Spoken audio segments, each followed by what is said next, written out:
Oui, 6 ans sur 30. On va passer maintenant aux invités du soir. On va recevoir dans un instant Claire. C'est une jeune femme de 27 ans qui a subi l'horreur il y a quelques jours seulement en plein Paris.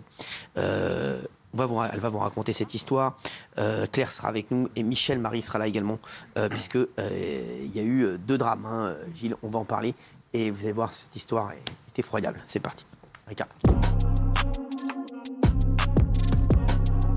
Samedi dernier, 2 jeunes femmes affirment avoir vécu l'horreur. Un homme visé par une OQTF mis en examen pour 2 viols. Après s'en être pris à une première femme, un SDF aurait violé quelques instants plus tard une autre personne âgée de 27 ans dans les parties communes d'un immeuble. Une jeune femme qui déclare avoir été étranglée et plaquée au sol lors de son agression. De nationalité centrafricaine, l'homme qui a été placé en détention provisoire était sous le coup d'une obligation de quitter le territoire français. Agressé et étranglé samedi dans un hall d'immeuble par un sans-abri sous OQTF, Claire témoigne ce soir dans TPMP. Je voudrais remercier Claire d'être avec nous. Merci Claire. Bonsoir. Merci d'être là ce soir. Et merci Michel Marie, bien entendu, d'être là. Juste avant qu'on ait les témoignages, c'était un individu donc, sous OQTF. On va rappeler ce que c'est. Gilles. L'obligation de quitter le territoire français, qui est une décision qui est très peu appliquée, puisque 7% seulement de ces obligations sont suivies des faits. Voilà. Alors, 93% ne servent à rien. Pourquoi voilà. alors? Parce que là, il y a... Voilà, Alors, il y a le laxisme total, il y a des problèmes administratifs. Alors non, ce que nous dit aussi le ministre de l'Intérieur, c'est que les pays ne veulent pas les J'allais y venir, c'est qu'il y a des pays qui ne veulent plus. L'Algérie, pendant très longtemps, ne voulait plus, par exemple, récupérer ses ressortissants. Il y a aussi le fait que, quand les gens sont dans les centres de rétention, ils peuvent faire appel, contre-appel. Il y a des associations qui leur expliquent comment en sortir, comment débarquer de l'avion quand ils sont dans l'avion. Donc il y a plein de faits, plein de facteurs qui expliquent que les OQTF en France ne servent à rien. Non, mais c'est ça. Donc 7%, c'est incroyable. C'est un taux sidérant. C'est-à-dire qu'on en parle beaucoup, mais ces gens-là, ils sont là en permanence. Et comme ils n'ont souvent pas de papier, eh bien, ils errent dans les rues et ils peuvent commettre des agressions, il faut le reconnaître. Ouais, oui, il faut le reconnaître. Ah oui, bien sûr. C'est pas la première fois, puisqu'on a d'autres. C'est pas la première fois, il y en a plein. Il y a plein d'exemples d'agressions comme ça. Et souvenons-nous, par exemple, d'Abia B. Vous vous souvenez d'Abia B, ce meurtre horrible? Voilà, Lola. De la petite Lola. Bien sûr. OQTF. C'est ça. Récemment, Gare du Nord, l'homme qui blesse des passants à l'arme blanche, OQTF. Donc, il y a plein de ces gens sous OQTF qui sévissent, qui continuent à sévir et à commettre des crimes monstrueux. Alors, on va voir le témoignage de Claire dans un instant. Juste, Michel Marie, parce que Claire n'a pas été la seule ce jour-là à vivre un enfer. L'individu, il était donc, comme on l'a dit, sous OQTF. Hein. Alors oui, il était sous OQTF. Les faits se sont déroulés en 3 temps, enfin en 2 temps, puis un 3e temps qui est le temps de l'interpellation. Les faits se déroulent samedi 11 novembre. Vers 16h, une jeune femme de 19 ans, qui est babysitter, qui se rendait à son travail, donc dans la famille où elle devait garder des enfants. Et elle a été suivie par un individu, elle est rentrée dans le hall de l'immeuble, et l'individu lui a sauté dessus et l'a violée. Et 1h30 plus tard, on saura par la suite que c'est le même individu, s'en est pris cette fois-ci dans le 8e arrondissement à une jeune fille de 29 ans qui est assise à côté de moi et à qui il a fait subir le même sort. Il a ensuite été interpellé par la sécurité publique dans le 8e arrondissement, c'est-à-dire sur l'avenue des Champs-Élysées. Les 2 victimes ont eu le temps de voir l'agresseur, de pouvoir faire une description et à la fois vestimentaire et physique de cet individu. Ça a circulé sur les ondes de police et il y a des fonctionnaires de police qui se trouvaient sur l'avenue des Champs-Élysées qui ont repéré un type qui correspondait à ce signalement. Ils l'ont interpellé et c'était le bon individu. Il a été placé en garde à vue, déféré, mis en examen pour viol aggravé sous la menace d'une arme et il a été incarcéré. Alors, effectivement, il était sous OQTF et j'écoutais ce que disait Gilles Verdès tout à l'heure, mais c'est vrai que c'est une équation impossible, OQTF, parce qu'on a des accords avec Bruxelles, c'est-à-dire qu'on est sous la coupe de Bruxelles, Et on ne peut pas, en fait, sauf à ce que le pays, effectivement, soit d'accord pour accueillir le ressortissant, il ne se précipite pas pour les accueillir. Et ça prend un temps fou, parce que le grand jeu de ces individus, c'est de dire quand ils sont marocains qu'ils sont tunisiens, quand ils sont tunisiens d'être algériens, et ainsi de suite. Ce qui fait qu'entre les administrations, les empreintes digitales ou l'ADN circulent, ça met des mois et des mois avant de revenir. Et en attendant, ils sont effectivement placés dans des centres de rétention, mais c'est à une durée très limitée. Ensuite, on les remet dehors. Oui, et au bout d'un an, l'OQTF est caduque au bout d'un an. Je préciserai simplement là par rapport à ces faits de samedi que l'individu repère ses proies. Il y a 2 fois la présence d'une arme blanche et des méthodes il y a le viol et une violence terrible puisqu'il étrangle, il plaque au sol. Donc c'est quelqu'un d'extrêmement dangereux dont la dangerosité a été repérée immédiatement par les policiers qui l'ont arrêté. Alors Claire est avec nous. Merci Claire d'être là. Merci encore.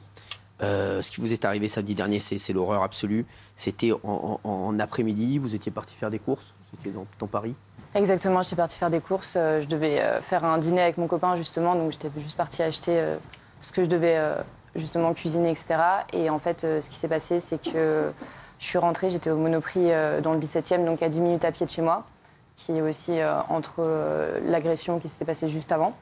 Marcher seul, tranquille. Marcher seul, tranquille, j'avais même pas mes écouteurs. Et en fait, juste, j'ai ouvert mon hall de chez moi. Alors, est-ce que vous vous sentiez suivi? Pas du tout. Pas du tout. Pas du tout, j'ai rien entendu. Vraiment, rien du tout. Vous ne vous sentez pas du tout suivi. Vous revenez des courses, vous avez des paquets dans J'avais juste un petit sac Monoprix et une bouteille de vin. D'accord. Donc vous aviez un petit dîner, vous prépariez un petit dîner. Donc on est dans le 8e arrondissement de Paris, qui est assez fréquenté en plus, avec beaucoup de passages. Hein. C'est ça qui est... Exactement. Il y a énormément de monde. Il y avait énormément de monde dans les rues, Après, ma rue est assez calme, donc comme c'était le 11 novembre aussi, peut-être que les personnes étaient parties en week-end, mais je pense que... Enfin, oui. Donc là, vous sentez rien de particulier. Vous rentrez donc dans votre hall d'immeuble. Vous faites un code, vous avez un code ou bien Oui, justement, enfin, j'ai fait le code et juste la porte est très très lourde à ouvrir et se referme très lentement. D'accord. Et j'étais en train de marcher et j'ai senti quelque chose qui m'a fait plaquer au sol. Ah, donc en fait, vous rentrez et vous sentez tout de suite que vous êtes plaqué au sol. Exactement. Et là, je me fais attraper justement et couper la respiration. Donc je comprends pas trop ce qui se passe au début. Et après, pendant 10 minutes, vraiment, je me débat, je crie, personne m'entend. Alors vous êtes là, vous êtes dans le hall d'immeuble. Vous sentez donc quelqu'un, vous arrivez à vous retourner, vous voyez la personne? Pas du tout, parce que c'était une personne quand même qui était assez forte. Je pense qu'il faisait au moins 1m85, assez costaud, et avec une capuche en plus, donc j'ai rien vu au début. Et qui vraiment m'a grippé le visage comme ça. Et, il vous a grippé le visage, il vous étrangle? Il m'étrangle, il m'étouffe, il me coupe la respiration aussi. Donc vous êtes à terre? À terre, du coup, oui. Il était au-dessus de moi. Vous essayez de crier, vous arrivez à crier quand même ou pas? Au début, j'arrive à crier, sauf que je vois que je m'étouffe, entre guillemets, de plus en plus. Donc juste, je me dis que c'est un peu compliqué. Et puis en plus, il me fait des menaces de mort. Qu'est-ce qu'il vous dit? Il me dit, je vais te tuer. Chut, tais-toi, je vais te tuer. Il vous dit ce qu'il veut tout de suite ou pas du tout? Au début, non. Pensez à quoi au début? Pensez à quoi? Parce que là, je me dis, vous rentrez de course, vous vous retrouvez plaqué au sol, agressé. Vous pensez à quoi à ce moment-là? Vous dites c'est quoi? Vous dites il veut quoi?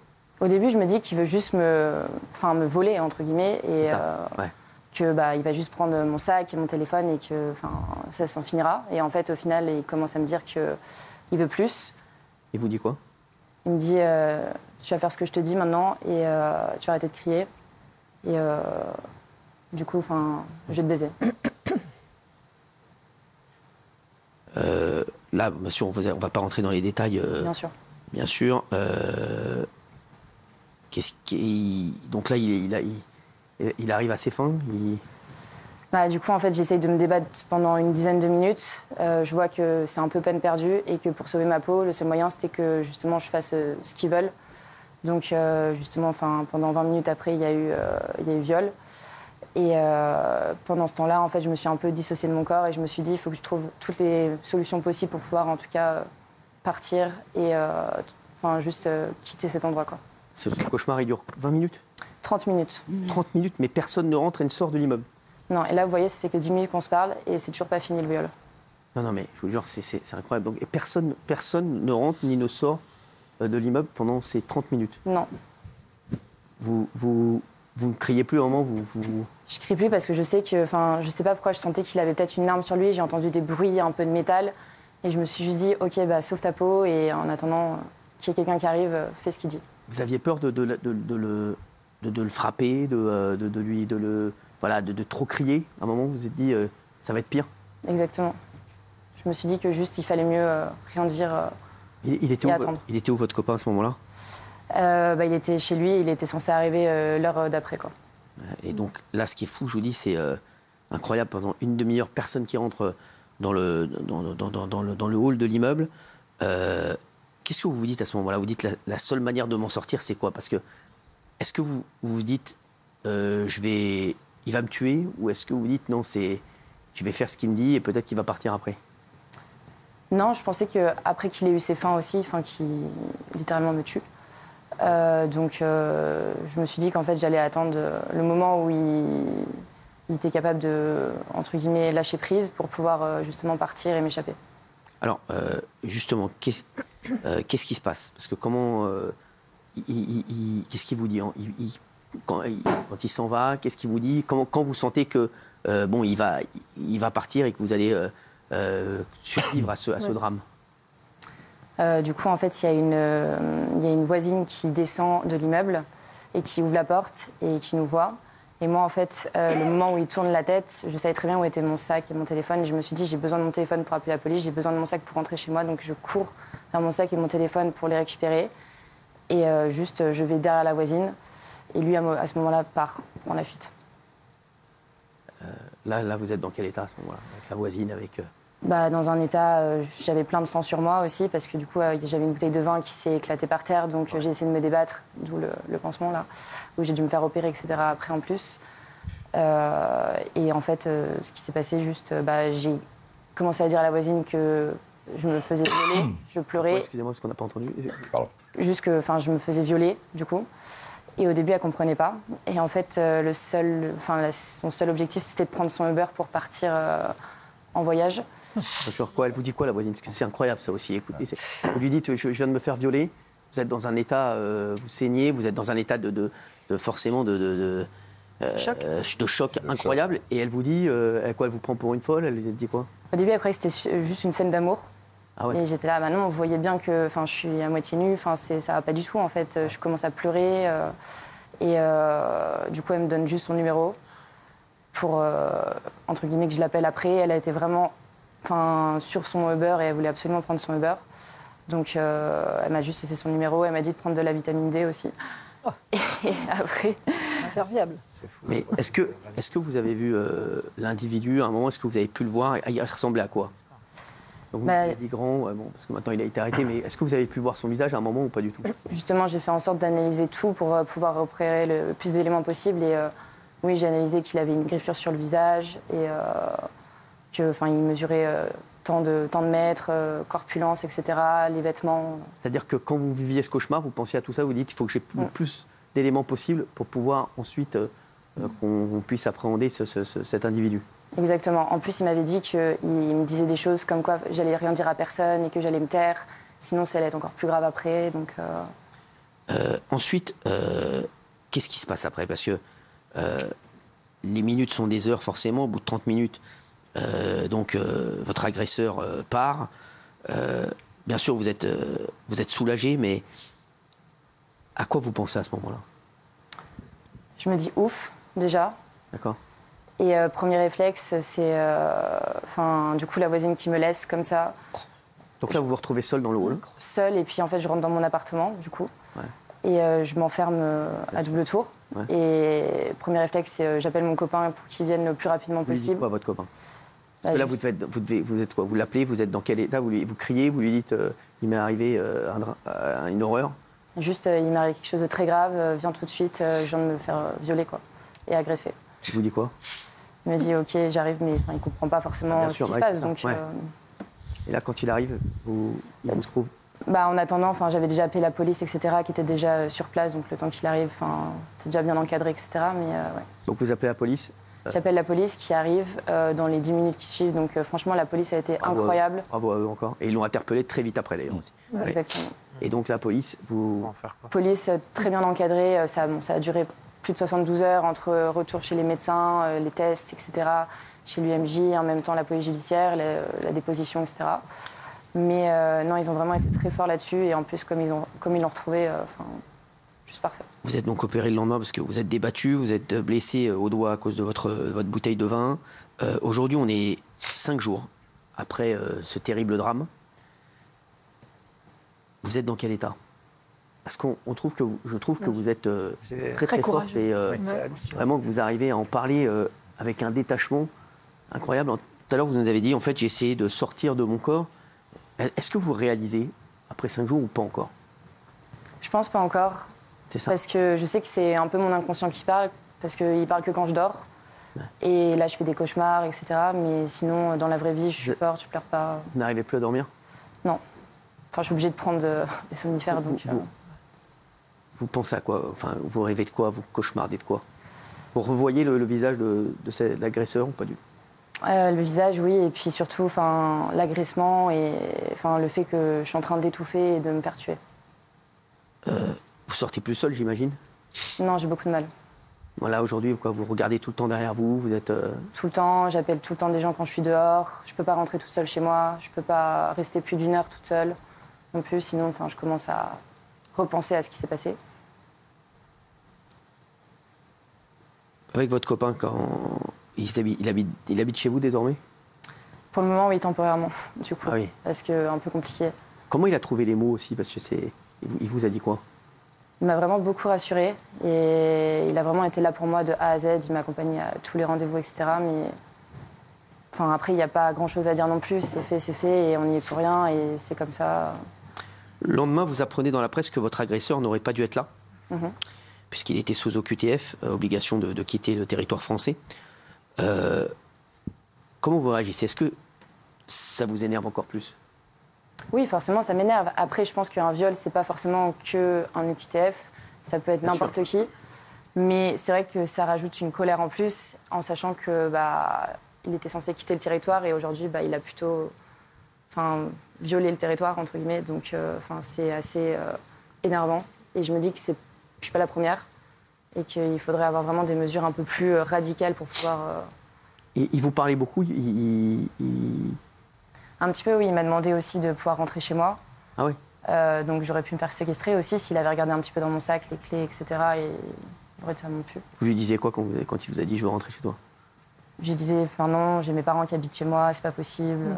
Très bien. Ouais, vous avez réussi à quand même à garder une lucidité pour pouvoir répondre des choses qui puissent peut-être vous sauver la vie. Vous avez pensé qu'à ça, à sauver votre vie à ce moment-là? Exactement. Claire, je crois que vous voulez dire aussi un mot sur les viols parce que qui sont trop souvent banalisés. Certains, vous dites, associent uniquement le viol à la pénétration. Vous, aujourd'hui, qu'est-ce que vous aimeriez dire? Parce que votre histoire, voilà, elle a glacé tout le monde. C'est un témoignage très important parce qu'on ne veut pas que ça se reproduise. Et vous aussi, vous ne voulez pas que ça se reproduise. Et c'est très courageux de votre part, Claire, d'être là ce soir. Qu'est-ce que vous vouliez dire? Je veux juste dire que en fait, le viol, pour recontextualiser, c'est un acte non consenti, pénétration, que ce soit pénétration orale ou juste digitale. Et juste que, en fait, même une main baladeuse, ça peut être considéré aussi comme un viol et qu'il faut un peu se remettre en question. Les hommes, ils ne sont pas permis de tout et les hommes aussi peuvent, ou les femmes, entre guillemets, tout le monde peut réaliser un viol. Et il y a beaucoup de femmes qui n'en parlent pas aujourd'hui. Et c'est pour ça aussi que je prends la parole aujourd'hui, parce que j'ai envie de parler pour les femmes et de leur dire que juste, il faut en parler. Il y a des numéros, il y a des associations. Et juste pouvoir se libérer. Vous pensez que vous allez pouvoir revivre normalement? Ou vous êtes inquiète de ça? Non, forcément, je suis inquiète. Ouais. Après, je pense qu'il faut démocratiser la chose. Et je vais essayer au maximum d'en parler pour pouvoir me libérer aussi. Ça vous fait du bien d'en parler? Bien sûr. Vous y pensez tout le temps? C'est un peu le sujet d'actualité de tous les jours, ouais, donc j'essaye. 5 jours après, est-ce que vous avez pour vous déjà évolué? Est-ce que vous avez déjà évolué dans votre vie de tous les jours? Ou est-ce que vous êtes toujours dans dans le même état, ou est-ce que vous ne dites pas peut-être que je vais avoir une très grosse redescente dans quelques jours? Je pense qu'en fait, le viol, c'est pendant l'acte et c'est aussi après l'acte. Ouais. Et apparemment, c'est le plus dur après, même 6 mois après, c'est encore pire. Ouais. Parce qu'on se sent de plus en plus seul. Il y a beaucoup moins de gens qui nous entourent aussi. Les gens autour oublient. Bien sûr, ouais. Et moi, j'espère que ça va aller mieux, mais c'est vrai que... Vous en voulez à qui aujourd'hui? En soi, peut-être à la justice qui n'a pas fait son travail pour ça, en tout cas. À l'État aussi, parce qu'il aurait dû être renvoyé. Après, est-ce que je peux en vouloir à quelqu'un particulièrement? Oui, à l'agresseur, sûrement. Bien sûr. Quand vous avez appris qu'il avait été arrêté, vous avez été soulagé? Bien sûr, heureusement. Vraiment, ouais, vous êtes dit... On fait quoi? Oui, et puis en plus, on se sent pas forcément... je me sens moins seule, parce que du coup, la fille qui était avant moi aussi a vécu la même chose. Vous êtes parlé? Oui, on s'est parlé. Et c'est important, ça aussi. C'est très important, parce qu'on se sent soudés, du coup. Donc, exactement. Merci d'avoir été avec nous, Claire. Merci pour ce témoignage. Merci à tous. Merci tout de suite. Il y a que la vérité qui compte.